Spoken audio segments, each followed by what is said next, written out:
Assalamualaikum warahmatullahi wabarakatuh. Halo Sobat Komtif. Ketemu lagi nih di Komtif Talks. Dan tentunya kita akan ngobrol asyik sama Komtif. Oke, hari ini kita kedatangan narasumber, yaitu salah satu dosen aktif Fakultas Hukum Universitas Pancasakti Tegal. Langsung aja yuk kita sambut. Ada Bapak Dr. Muhammad Taufik. Assalamualaikum Pak. Waalaikumsalam warahmatullahi wabarakatuh. Pak Taufik, apa kabar? Sehat Pak? Baik, sehat. Alhamdulillah sehat ya.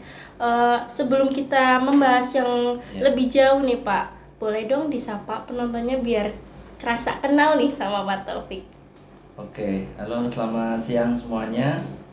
Semoga semua sehat dan dalam keadaan baik-baik saja dan selalu dalam lindungan Allah Subhanahu wa taala. Amin, amin. Oke, kalau teman-teman ada yang tanya nih, kenapa narasumbernya kita berbeda dari kemarin-kemarin? Kan biasanya sebelum-sebelumnya tuh kita manggil dari organisasi Fakultas Hukum ya. Kok sekarang di sini ada Pak dosen?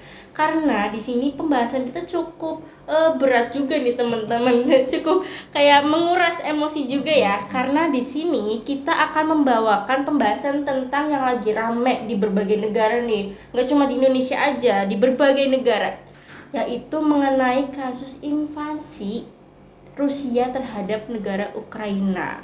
Gitu Pak. Gimana nih Pak? Ya. Masalah Rusia Ukraina nih kan ada dua Ya. negara nih. Saya pernah baca nih, menurut saya Ya. baca katanya itu Rusia cuma mengakui kemerdekaan sepihak mengenai dua wilayah yang namanya wilayah Donetsk dan Luhansk. Kira-kira ada nggak sih faktor di luar itu yang menyebabkan konflik ini terjadi, Pak? Ya, oke. Terima kasih. Jadi persoalan masalah perang Rusia Ukraina ini yang pertama itu cukup mengagetkan. Iya, pasti. Artinya di sebuah era teknologi orang-orang masih berpandangan kok masih ada yang namanya perang fisik ya. Iya. Yang pertama itu. Yang kedua juga Ukraina itu bukan negara NATO, bukan anggota NATO. Bukan bagian dari NATO. Makanya ini agak aneh ketika kemudian Rusia itu melakukan aneksasi ya atau perang terhadap Ukraina. Sebenarnya permasalahannya itu apa? Iya. Persoalannya itu cukup banyak, bisa dikatakan dari sisi politik, dari sisi ekonomi ya. Kalau dari sisi politik, jadi Ukraina, Rusia, dan satu Belarusia, Iya. itu sebenarnya etnisnya sama. Jadi etnisnya itu Slovak Timur di situ. Jadi yang namanya etnis Slovak Timur ini sama dengan orang kita ketahui seperti Yahudi. Jadi orang Yahudi itu kan tidak mau kalah dengan kelompok-kelompok yang lainnya. Akibat dulu pernah ditindas dan lain sebagainya. Tapi etnis Slovak itu berbeda. Dulu itu adalah merupakan suatu etnis yang maju dan sempat menguasai Eropa. Pada waktu itu pada kekaisaran Tsar di sana, di mana Rusia itu dulu sejarahnya itu monarki, kerajaan, dan itu bertahun-tahun dikatakan sebagai negara yang cukup kuat, terutama etnis itu. Nah, ini Ukraina sebagai bagian dari etnis Slovak Timur ini kok tidak mau bergabung dengan Rusia. Iya. Bahkan ketika Rusia itu pada tahun 2014 itu sempat menganeksasi wilayah Crimea itu yang merupakan wilayah Ukraina otonom, diambil alih.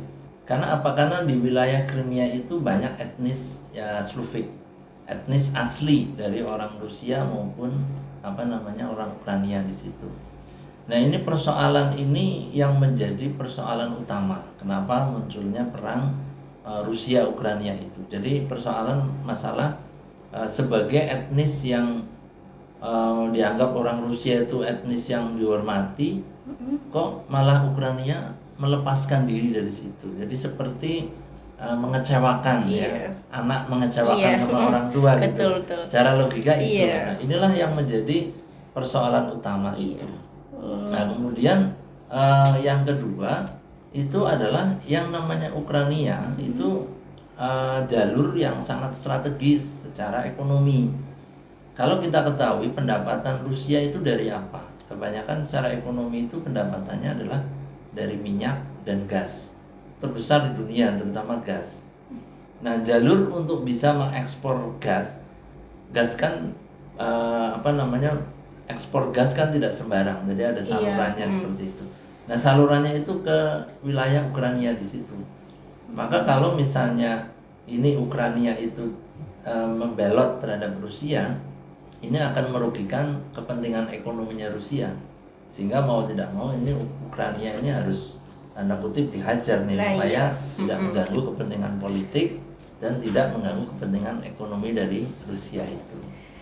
Jadi kalau kita lihat sejarah dulu ya, itu wilayah Ukraina terutama Crimea ya, wilayah Crimea sebagai salah satu daerah otonom di situ.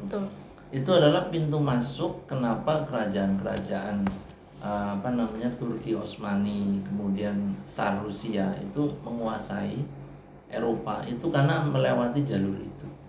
Nah, kepentingan untuk menguasai Crimea itu tidak hanya Rusia, tapi juga NATO.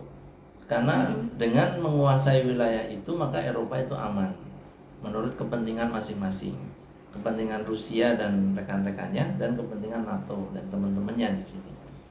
Nah, yang jadi persoalan ini adalah Ukraina itu belum masuk menjadi anggota NATO, ya, sehingga NATO ingin membantu tapi tidak bisa karena tidak masuk sebagai anggota. Tapi NATO memperhatikan Ukraina itu sebagai bagian yang tidak boleh dicampakkan begitu saja karena kepentingan politik, ekonomi dan lain sebagainya yang sangat besar di situ. Sempat juga saya dengar tuh dari beberapa negara, dari negara apa gitu, Amerika kayaknya mereka membantu pasokan senjata doang, tapi mereka nggak mau turun gitu ya. Karena nggak mau ikut campur, biar mereka aja yang perang gitu ya, Pak. Maka upaya yang dilakukan jangan melakukan pendekatan militer, nanti kesannya nggak baik. Maka upaya yang dilakukan adalah upaya boikot ekonomi. Jadi Rusia itu sekarang banyak aset-aset Rusia yang dimatikan seperti itu. Bank-bank Rusia, misalnya cabang bank Rusia di Inggris, di Swedia dan lain sebagainya itu ditutup. Sehingga tentu ketika permasalahan ekonomi itu menjadi masalah Rusia, ini kan akan mengurangi tensi perang terhadap Ukraina. Mungkin NATO berpandangan seperti itu, artinya pendekatannya karena bukan anggota sehingga tidak menggunakan pendekatan militer itu. Oke. Karena ada perang kayak gini kan otomatis katanya juga nih, aku lihat baca di artikel nih, Rusia juga katanya dapat sanksi dari berbagai negara. Kira-kira itu berpengaruh ke Rusianya juga nggak sih, Pak? Karena kan Rusia kan negara adidaya ya. Betul. Itu kira-kira berpengaruh nggak, Pak, terhadap kayak sanksi dari negara ini dijatuhkan ke Rusia semua? Itu jadi gimana, Pak? sangat berpengaruh sekali. Sangat berpengaruh ya. Kalau dalam tulisan saya di media kemarin saya membuat tulisan di situ, kenapa sebenarnya apa sih yang dimaui Rusia selain faktor sejarah itu? Sebenarnya persoalan ekonomi juga. Jadi akibat dampak pandemi ini kan negara-negara dunia susah juga ini, termasuk Rusia gitu. Maka cara yang dilakukan itu adalah membuat istilahnya supaya ekonomi itu menggeliat kembali. Cara yang dilakukan itu ya dengan melakukan perang terhadap Ukraina. Nah, kemudian timbul adanya banyak boikot dan lain sebagainya. Itu yang justru tidak diharapkan oleh Rusia, karena dengan perang itu sebenarnya kepentingannya harga gas itu akan naik gitu. Sehingga dengan gas naik tentu akan meningkatkan ekonomi Rusia. Tapi yang terjadi ternyata negara dunia banyak yang melakukan pemboikotan. Dampaknya sangat luar biasa sekali. Kalau Anda lihat masyarakat Rusia itu sendiri sebenarnya tidak mengharapkan adanya perang. Tapi ini kepentingan ego dari Vladimir Putin gitu. Dan sedikit saya menambahkan ya. Iya, Pak. Silakan. Itu kenapa Vladimir Putin itu bisa melakukan itu. Dia ingin menunjukkan kedidayaannya sebagai pemimpin Rusia. Dia kecewa dengan apa yang dilakukan oleh Vladimir Lenin dulu ya. Pemimpin Lenin yang tidak bisa menyatukan Rusia menjadi negara besar seperti dulu. Atau Mikhail Gorbachev ya, salah satu pemimpin dulu namanya Uni Soviet, yang kemudian melakukan gerakan perestroika dan glasnost, sehingga demokrasi itu masuk ke dalam wilayah Rusia sehingga banyak pecah negara-negara. Salah satunya Ukraina itu.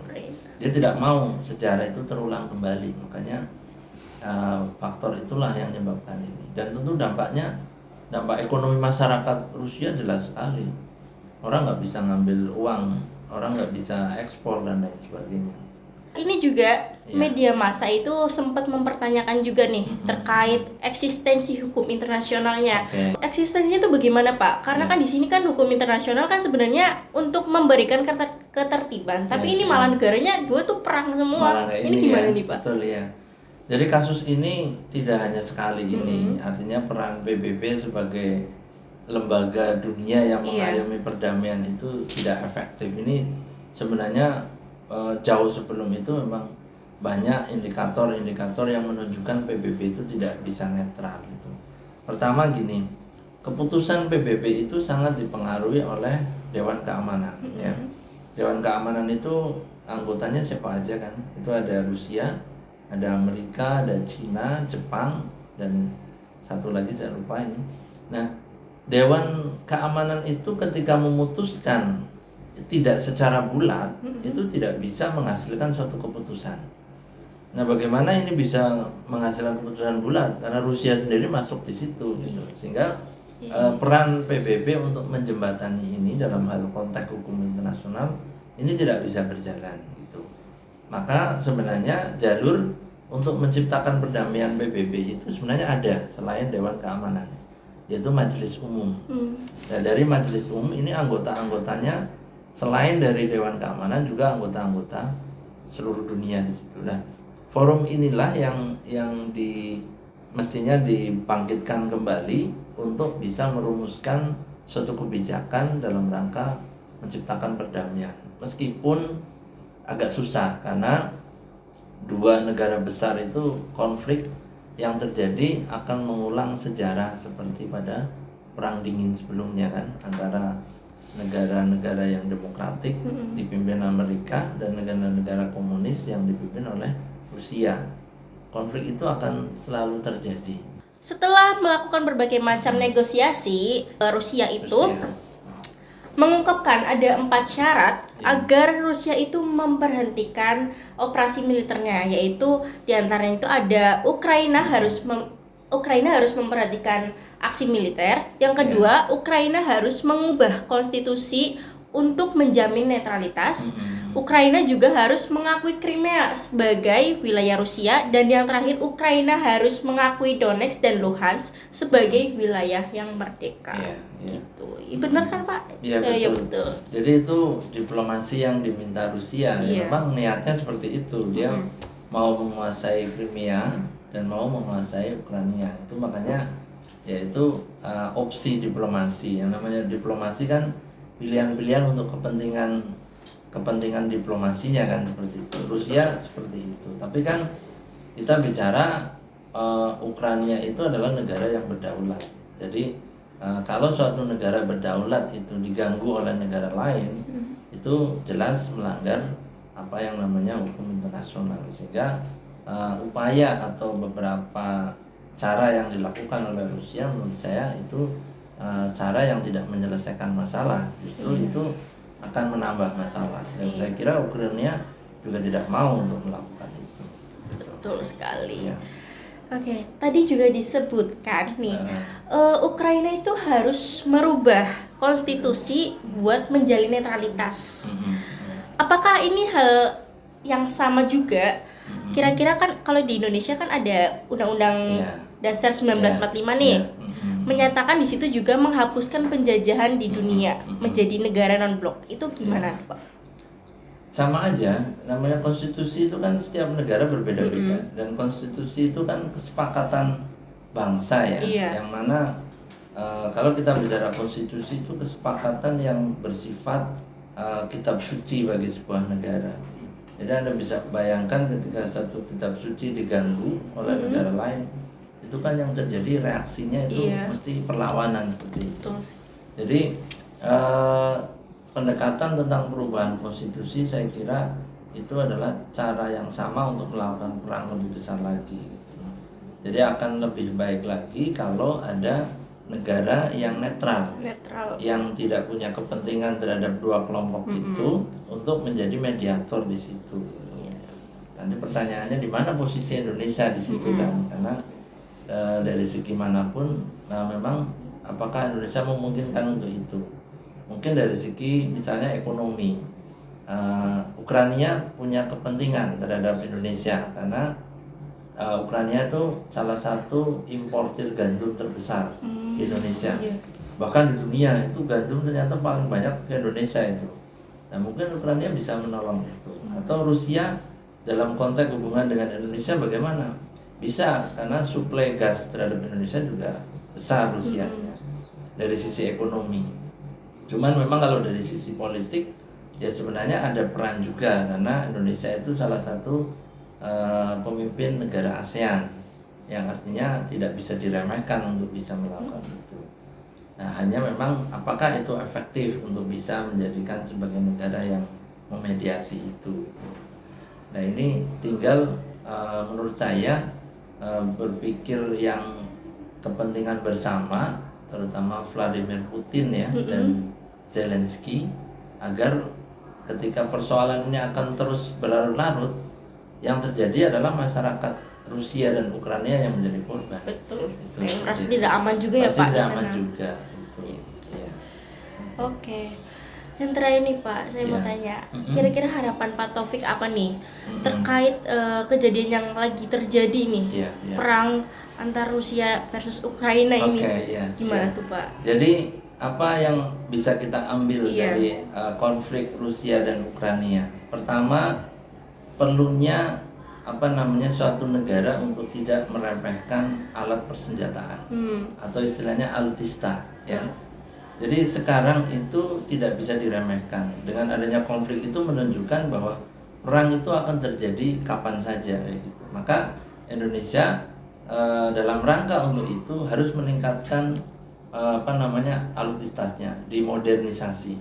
Jangan sampai alat-alat perang Indonesia itu kadaluarsa. Tahun 70-an dan lain sebagainya, banyak kapal-kapal, pesawat-pesawat tempur itu bekas semuanya, sehingga ini perlu dirunungkan karena Indonesia itu negara yang besar, terutama di wilayah ASEAN. Ya. Kemudian yang kedua, perlunya untuk meningkatkan politik bebas aktif. Artinya jangan sampai Indonesia terperosok kepada salah satu kepentingan saja. Karena rugi kalau misalnya hanya masuk ke NATO saja. Karena di Rusia pun juga tetap dihargai karena ada pasar yang bagus juga untuk kepentingan ekonomi Indonesia. Dan saya kira seperti itu. Ilmunya juga menarik pasti juga buat teman-teman, insya Allah bermanfaat juga. Terima kasih banget Pak Taufik udah nyempetin ke sini. Jangan bosan-bosan kalau jadi narasumber sini ya Pak. Oke, sekian dulu dari kita. Jangan lupa follow IG BEM FHU PS Tegal dan jangan lupa subscribe channel ini ya teman-teman. Assalamualaikum warahmatullahi wabarakatuh. See you.